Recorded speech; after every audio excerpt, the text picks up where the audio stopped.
everybody. So this is so fun. We are here to talk about another slate of animated news. This is Talking Toon News, where we talk about news coming out for both television and feature films.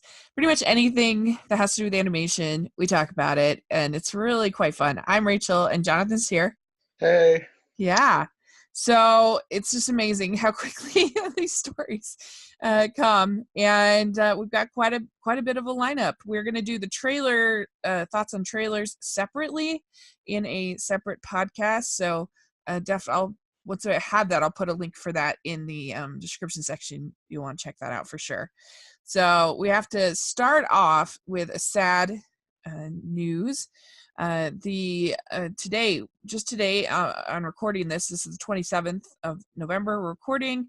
We found out that the creator of SpongeBob SquarePants, Stephen Hillenburg, has died at 57. Very tragic. ALS, which is such a brutal disease. I hadn't even heard that he had that. Yeah. So that's like an extra shock because I was not expecting that today. Mm-hmm. At 57, especially, that's younger than both of my parents. Yeah. And it's no doubt. Nickelodeon tweeted out, "We are sad to share the news of the passing of Stephen Hillenburg, creator of SpongeBob SquarePants. Today, we are observing a moment of silence to honor his life and work." Mm-hmm. I remember we didn't have Nickelodeon growing up, but when my brothers and I were older, we would pool our money to buy the SpongeBob SquarePants season DVDs because we really liked the show. And I remember watching the behind the scenes features and like learning about him too. Like he was a marine biologist before he got into animation, which directly influenced him in his creation of the show. Interesting. So it's really sad that he passed away so young. Yeah, I mean, SpongeBob, it kind of missed me. It started in 1999, which was my first year of college. So I don't know. I guess I wasn't one of those college students who watched it, which I know that was the thing. It's not something that I'm super attached to, but I certainly enjoy. And and it's regardless, it's just a sad thing to have somebody that 57 that's not very old, and somebody who left such a legacy that gave so many people so much joy. It's a real sad thing. So give our condolences to his family for sure. It's going to be a tough thing. So definitely let us know in the comments or on Twitter. Let us know what are some of your favorite SpongeBob episodes, some of the things, and what you loved about the show. I think the episodes I have seen are just very optimistic and very creative, very funny. I really liked some of the nutty, insane choices in the last movie. Like when they go to the dolphin people, like what? That was really fun. And so it's and now they're gonna have another one, so that will be it'll be good. And the show's still on, right? Yeah, it's still going strong. It's still, as far as I know, it's still as popular as ever. Yeah. All right, well, moving on, we're going to talk about the current box office. We have Ralph Breaks the Internet coming in at #1 in the box office. Not a huge surprise there. Did you have a chance to see it yet? No, I think I'm probably going to see it this week, maybe Sunday. I don't know. Hopefully this week. Yeah. I'm just trying to figure out who I can go with. I'm back home and I've got a lot of people who want to see it. So we were actively making plans right before we recorded, trying to figure out what day would work to go. Oh, cool. Yeah. So I saw it and I haven't had a chance to see it again. I saw it in a screening. But I did post not only my review, but also the podcast Talking Disney breakdown of it with Stanford, where we dive deep into it. Huge spoilers. We released that today. So definitely check that out if you have seen it. And I really loved it. I thought it was great. It was way better than I ever could have expected. I thought it was funny. I really actually thought the message was a lot more nuanced and really impactful. And I just thought they did a great job. So, and Yeah, I'm excited to see it. yeah, so the box office as of today, they have 87 million worldwide. I mean, 87 million domestic, and a total 129 million worldwide. So it's doing great. So another hit, definitely for Disney. So that's great. And then we had the Grinch doing great again, like all Illumination films do.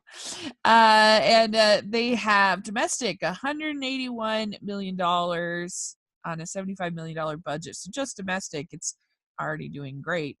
But foreign, 35 million. And it must not have opened everywhere because that's not very much. Foreign, 35 million. So it must have a bunch of other places. But total, 217 million. It's doing great. And they it was fine. I didn't hate it, but I just thought it was very bland. I think that's most people's reaction to it. Yeah. It's fine. Just fine. Yeah. Like it's the kind of thing, if it's on cable, you can watch it, but yeah, it's not great. So you did get to see, I know it's not totally animation, but you did get to see Nutcracker, right? Yeah. I recorded a podcast, or not a podcast, like an episode for Soul's channel. Yeah. If you want to watch that, we talked about it for quite a while. We were both kind of disappointed in it. It was so boring. I couldn't. There was no conflict. It was just so dull, I thought. Yeah. So yeah, it's going to be a huge flop. $120 million budget, and it's made 129 million worldwide. So it would need to double that in order for it to be considered a success. And it's not no way going to do that. So yeah, interesting. I mentioned this when Soul and I were talking about it, but I think part of that has to do with it felt like something that Disney just wanted to do. Like it didn't feel like it was somebody's passion project. But like they were like, oh, let's do a Nutcracker movie, and they hired somebody to do a Nutcracker movie, and they made a Nutcracker movie. It wasn't like someone had this idea and a vision and made it. Yeah. It was very kind of rote. Yeah. Yeah. I mean, there was just so much of the movie where they were just watching stuff happen. It wasn't, I don't know, there was just no conflict. It wasn't interesting at all. And so it didn't work. It's too bad. But anyway, okay, moving on. So we have some announcements. This seems like a joke, but we have General Mills wants monster cereal movies. And I'm pretty sure this was like a joke, but you never say things out loud because in this day and age it will come true and you'll be like, why did I put that into the things? It says here that the story's on Sci-Fi Wire. Let's see here. Well, they're not the only ones reporting it, so. Oh dear. Like they launched an entire campaign. They have a dedicated website, workwiththemonsters.com. This is the Monsters for General Mills cereal. So like the Frankenberry and all the stuff. And it says, we're calling all filmmakers, actors, agents, writers, producers, animators, tastemakers, deal makers, movers, and shakers. We want to work with you to bring great stories to life, from mythical fables to magical journeys. I mean, are we sure that this is not just sort of a big goof, like for publicity? I mean, I would hope it is, but I kind of doubt it in this day and age. Oh my gosh. They want some of that sweet, sweet animation money. If Illumination can do it with the Minions, I think they're trying to get it with Count Chocula. Oh my gosh. This is General Mills' way of establishing relationships with Hollywood to create movies, TV shows, games, novels, animated shorts, and other entertainment properties outside of standard advertising. We wanted to make our characters the most famous, the most beloved, most talked about in culture, and we're currently in negotiations with top Hollywood players to make the hopes and wishes, dreams come true. I'm still a hopes and little wishes bit. and dreams of the corporate executives at GM, not of actual animation fans, Yeah, because right. this is not my hope, dream, or wish. Yeah, this, if we were gonna give like heroes and zeros to our stories, this is zero for sure. But I kind of feel like it's a goof. I kind of feel like it's I just a mean, I hope publicity you're right. stunt. I do. I kind of think. So And yeah. like, what could they possibly do with these terrible looking characters? Like the cereals Stabler. aren't even that good. I like everybody always talked about these cereals, and I went and bought some one year. I thought they tasted kind of ugh. They were Yeah. not that great. The characters are so dumb looking. The only thing they've got going for them is brand recognition, Yeah. and that's not enough to make a movie. Like, I mean, if with good writing you can make a movie about anything, but well, true, uh, but I have to see it start to with believe it. something more original than Yeah. Blueberry. Right. So, okay. Next, we have Buffalo Wings is a new animated series coming to Fox. This is Groundlings comedy troupe alums. Let's see, Hugh Davidson, Rachel Ramos, Larry Darf are in development on a new half-hour animated comedy at Fox called Buffalo Wings. And it says the show centers on two Canadian bird brothers who opt not to follow their flock south for the winter and instead end up in Buffalo, New York. The story will explore what it is to be a refugee and to fall in love with this country while pursuing the American dream from every possible angle. So, what do you think about this? Is this a hero or a zero, this story? I'll wait and see what it looks like when it comes out. I like the idea, but it'll depend on how funny it is, I guess, because Fox animation can be hit or miss. Like I really Yeah. like Bob's Burgers, but they have some other stuff that is just not good. Like it seems like half their series get canceled, so we'll see. Yeah. I don't know. I was with it until they said that it's to explore what it is to be a refugee and fall in love with this country. While I don't know.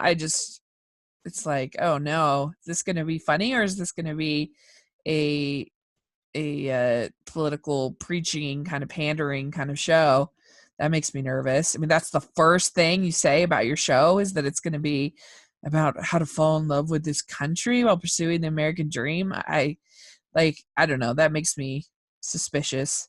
But who knows? It could be good. We'll see. I don't know any of these particular comedians, so that doesn't do a whole lot for Yeah, I me. don't either, but I've listened to people who've come out of the Groundlings theater before and they've been funny. So I mean, the Groundlings is kind of a huge name in comedy, so Yeah.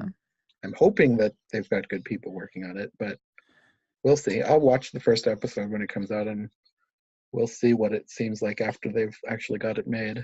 Yeah. So, all right. I give that a zero. So okay, then we have the Lost Oswald and Lucky Rabbit short. This is pretty exciting actually. This was found in Japan. This was because Oswald was before Mickey, and they found this short called Neck and Neck with Oswald the Lucky Rabbit, and it was pretty cool. It came up in Japan, and the it says Neck and Neck languished for more than 70 years in Japan in the possession of Yasushi Watanabe, who had purchased a print of the film as a high schooler from a wholesale toy market in the city of Osaka. Watanabe didn't realize he had a lost Disney short film in his possession until he read Oswald the Lucky Rabbit: The Search for the Lost Disney Cartoons book, and so he contacted them, I guess, and Disney Archives is now working with him, and that's pretty cool. I'm excited Yeah, about that. that is such a cool discovery. It makes me wonder how many other lost pieces of media from the past are out there somewhere in somebody's Yeah, private collection and they don't know what they're sitting on. yeah. I mean, I can imagine how it even got all the way to Japan and Yeah, that is so cool. crazy, crazy. So that's exciting. I hope we get to see it. That'd be Yeah, cool to me have it. too. Like it'd be cool to have it before one of the features or something like that. Oh yeah, that's a good idea. Yeah. So, all right. So we have new Woody Woodpecker shorts coming to YouTube. And this is probably all for Brazil because Brazil loves Woody Woodpecker. I don't know why. They especially love Woody Woodpecker. There was a whole feature film that was evidently atrocious. I haven't seen it last year, Woody Woodpecker. But yeah, Brazil just they love Woody Woodpecker. So there you go. Yeah, I've never really understood that. I haven't really seen that much Woody Woodpecker, but it's never been something that was a favorite of mine. But apparently, it's like to them what Mickey Mouse is to us, something along that lines, just like a cultural milestone, touchstone, whatever. It's just I don't even know why, because Woody Woodpecker was an American thing, but it's Yeah. huge in Brazil for some reason. They love it. They love it in Brazil.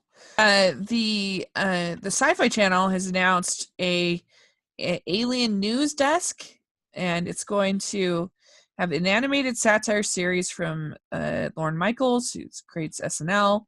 It's going to be kind of like a Daily Show kind of a thing, but animated.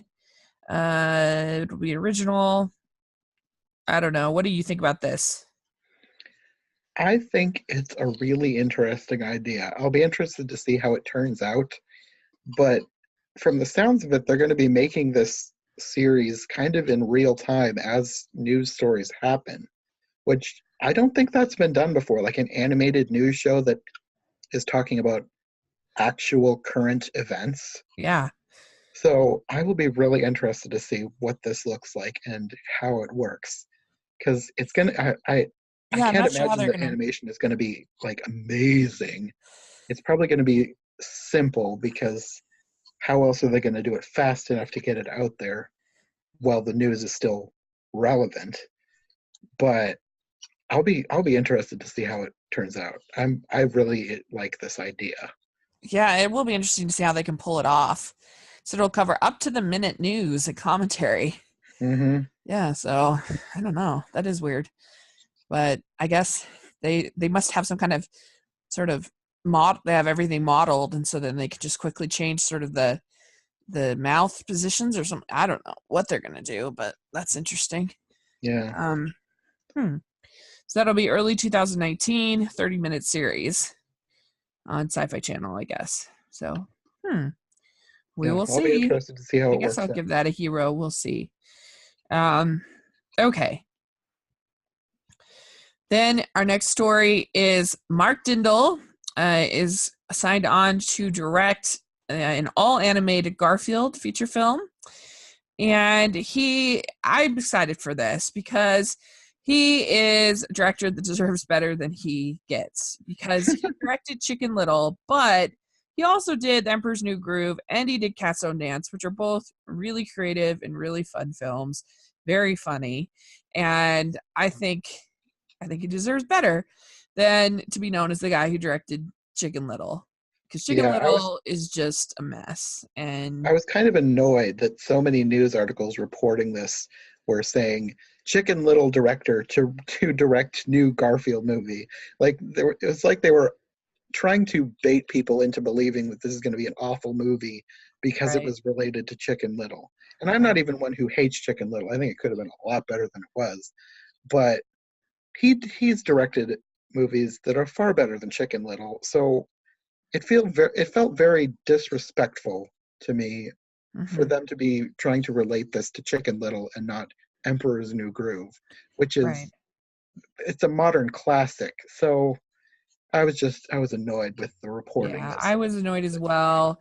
And I mean, he is somebody who has the comedic timing and the proof to pull off Garfield. For goodness sakes, it's not like he's being assigned to do Frozen 2 or something. Like, he absolutely has I mean, uh, I mean, the thing about Chicken Little is that my problem with it is I think it's very mean spirited as far as particularly the dad. I hate him so much. And it also feels like three separate movies all in one. Just like it's like parts a sport movie, parts a sci-fi movie, part a like bully kind of school story. And so it just doesn't work. But the studio was in such a weird spot, and it was Yeah. such a it was, the first time doing CG. I don't think anybody, I think it could have made that movie work. It's No, not his fault. that era of movies suffered so much from executive meddling, and he was able to take that to with Emperor's New Groove. He was able to work around that and make something that worked really well. But Uh-huh. I don't think anybody can do that perfectly more than once. And like his next movie was basically a failure, but it's unfair to judge him on that, especially Mhm. because it wasn't. I don't It think it was wasn't his his fault. passion. I mean, you could have It had was Pete Docter executive. directing it, and it still wouldn't have been worked. It's not. I really don't think. But Cats Don't Dance is also just great. People should see it. It's definitely way underrated. I have it for obscure animation. We covered it, and it's a really solid little movie for sure. So it's very underrated, I think. So I'm excited to see what it'll bring to Garfield. I mean, what's the worst thing that can happen? I mean, it's not going to be worse than that live action one. So go for Yeah, it, right? Garfield was like, I grew up on Garfield. Like Garfield and Peanuts were like my childhood. I would always read the comics specifically for Garfield, Peanuts, Luann. Like I had some favorites that were like, gotta read the comics, and Garfield was one of those. So I'm excited to see a more faithful movie version. I Mm-hmm. The live action version, I don't remember if I saw it, and it looked kind of terrible. Odie was a real dog, which was a bizarre choice. Why make Odie real and Garfield a Yeah, cartoon? that is weird. So I'm excited to see something more faithful. I'm this. Yeah. I can't imagine that this is going to be bad. At the worst, it'll be mediocre, but I'm excited either way. The only thing that's a little weird is this Alcon Entertainment. Is this their first? I think it's their first animated film. At least I don't see anything coming up. Yeah, I'd never heard of them before, but I mean, I'm not going to say no to more animation studios. The more, the Yeah. better, as long as they're putting out quality content. Yeah. So anyway, we'll see what they come up with. So all right. Then we have so Netflix is going to be working with the Little Prince director Mark Osborne, who also did Kung Fu Panda, to make Escape from Hat, an animated feature from let's see. Hold on a second here. Escape from what is it called? It's based off of a middle grade novel, I guess. Escape from Hat, and it's a fairy tale where black cats are bad and magic rabbits are good, and balance is threatened when one such rabbit is cast into a mysterious realm of danger and shadow. He rallies an unexpected band of allies and undertakes an impossible quest to escape from inside a magician's hat and return to the human boy he dearly loves. So that sounds pretty fun. Yeah, I think it sounds really creative. I'm excited to see it. Yeah. Um, the Little Prince, for the most part, was good. I had some issues with some of the ways that they did the story, but I liked the animation and I liked most of the movie. So I'm excited to see what he'll do with this story. I've never heard of this story before, but I like the concept. Yeah, I had very mixed feelings about Little Prince. For the most part, I found it pretty boring. It wasn't really for me. Yeah. But I have no attachment to the story, and it seems like people that are attached to the story liked it much better than I did. But I don't know. I did like the animation was really pretty, but I think this is solid director. And should be, Hmm. it sounds like a pretty interesting, fun story. So Yeah, uh, I'll definitely check this one out. yeah, definitely. Okay, so we have announcement Steven Universe returns on the 17th of December. So you super Yeah, excited? yes. It has been since July since there have been any new episodes. And they left off on a massive, horrible cliffhanger. So I am really excited to see what's going to happen next. I thought they left off with the wedding. No, that was the beginning of the arc that they aired. They Oh, started with the wedding, and they no, let's see. The wedding was in the middle. Oh, wait a second. The wedding sort of ended the arc, but there was a preview episode at Comic-Con, which that was where they ended up as a cliffhanger for the people. Yeah, it's kind of like, as far as what aired on TV, there was not as huge of a cliffhanger as for the people who may have seen the Comic-Con episode, which the Comic-Con episode is going to start out this new batch of episodes on the 17th. So the people who haven't seen that will get that big cliffhanger at the end of that episode, and then we'll get the next parts of the story. okay, cool.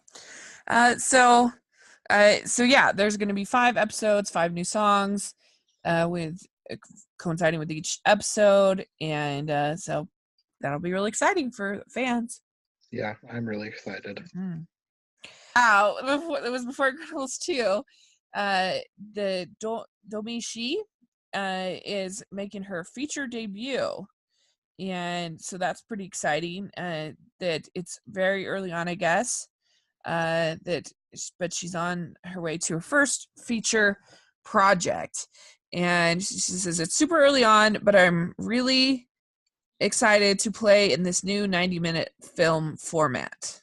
So Yeah, I'm excited to see what she does. I thought Bao was really creative, and I'm excited to see more from her. mm-hmm. Yeah, me too. I really liked Bao. I know it was kind of divisive. Some people just thought it was sort of weird, but I mean, it yeah, was weird, but that's not, to me, weird is not a bad thing. But yeah. I'm either way, even if it wasn't weird, I still thought it was creative.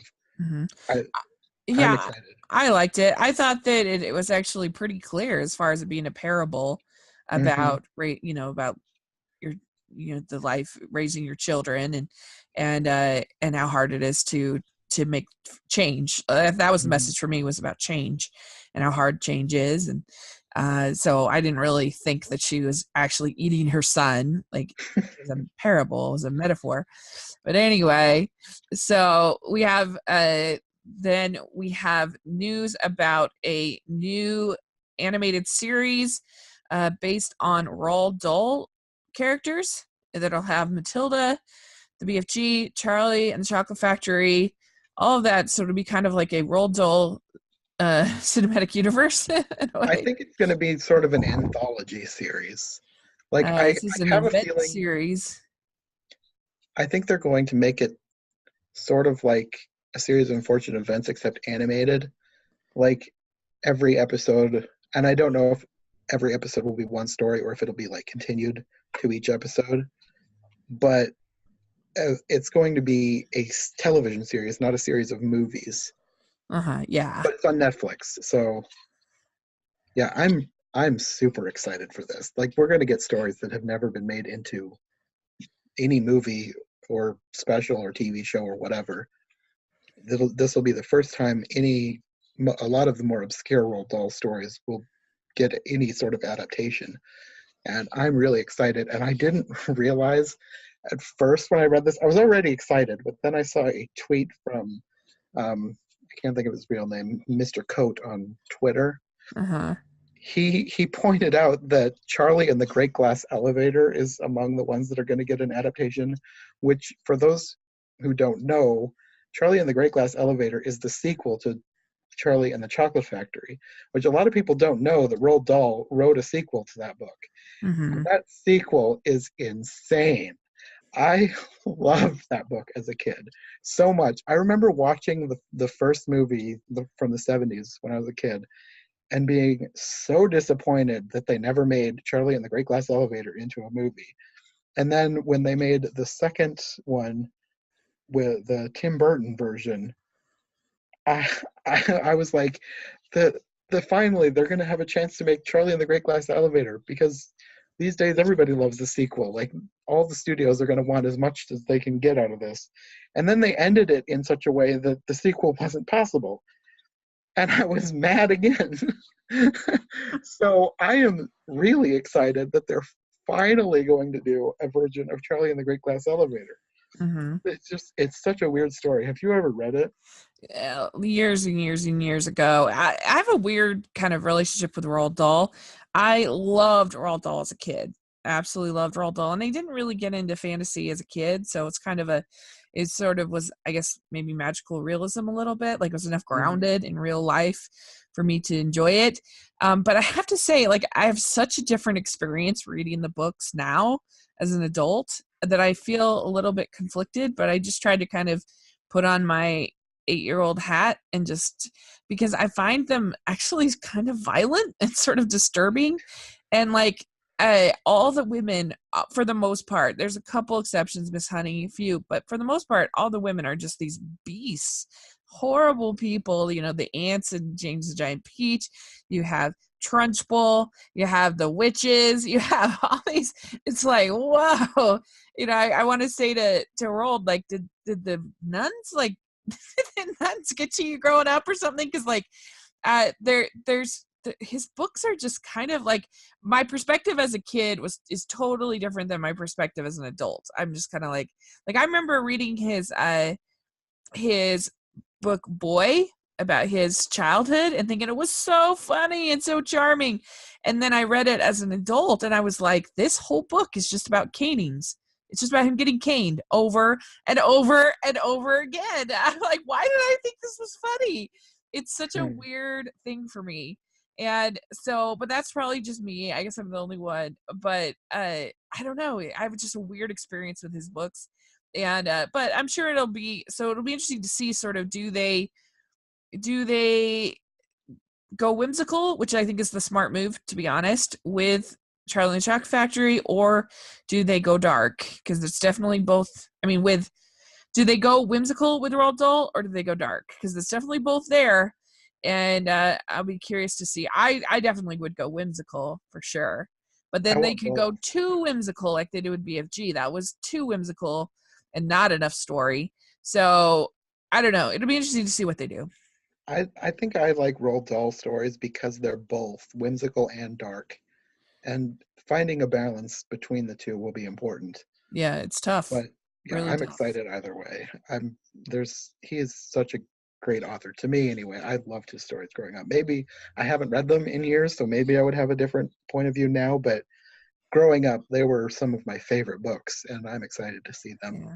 come to life. Yeah, I liked them when I was little, but I don't know. I just had very different experience rereading. I was like reading Matilda. I was just kind of like everybody is so awful in this book except for Matilda and Miss Honey. But they end up kind of winning. So I don't know.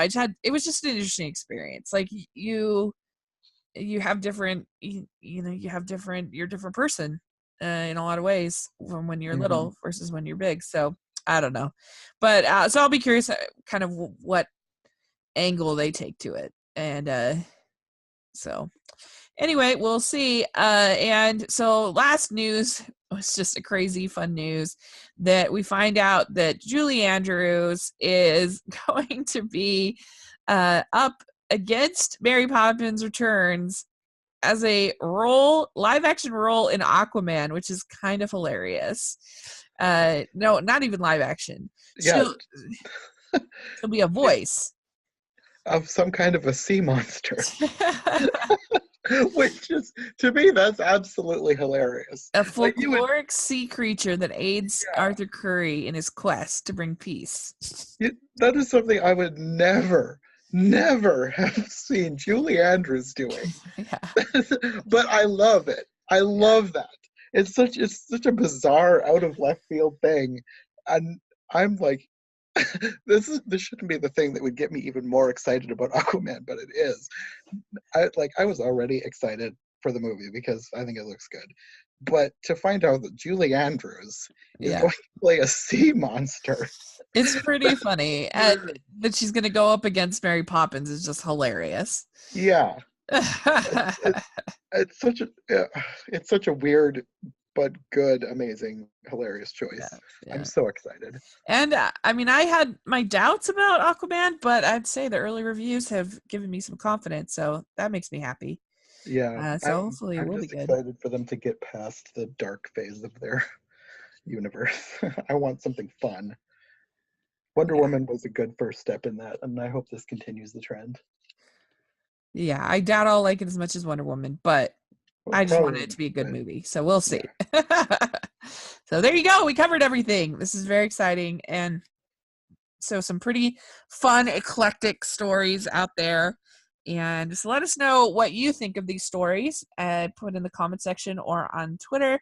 Let us know. And Jonathan, how can people find you? You can find me on social media at John J. North, and my YouTube channel is I Heart Animation. Great. And you can find me at Racers Reviews on iTunes and YouTube. So sure to check that out. And thanks so much. And we will be talking trailers. And make sure you check out that podcast as well. So thanks so much. And we'll talk to y'all later. Bye. Bye.